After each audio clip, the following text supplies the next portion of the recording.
Above is a photograph of learners from Lovedale in the Eastern Cape, which was taken over 100 years ago. What can you find out about the learners and the uniform from this photograph? Learners always enjoyed playing in the playground during break time. Information from stories and interviews, finding out about older people's past. How did your parents and grandparents live when they were young? Speak to them and ask them questions about their lives.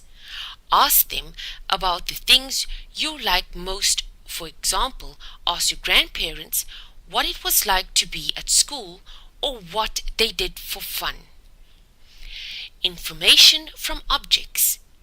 Old things also tell their own story.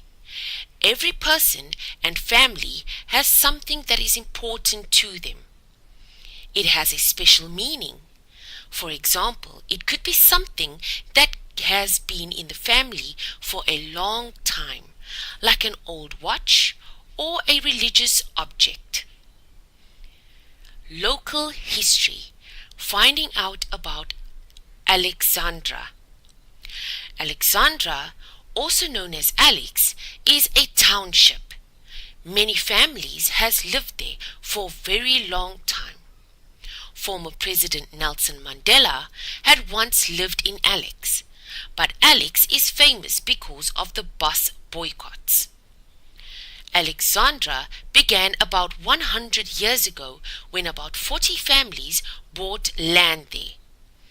A few years later, the government passed a law to force most black South Africans to live far away from the towns. What was special about Alex was that black people were allowed to own land there at that time.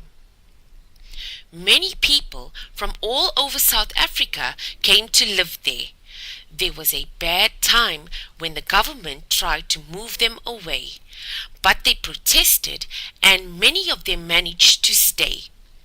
Alexandra is about 15 kilometers from Johannesburg.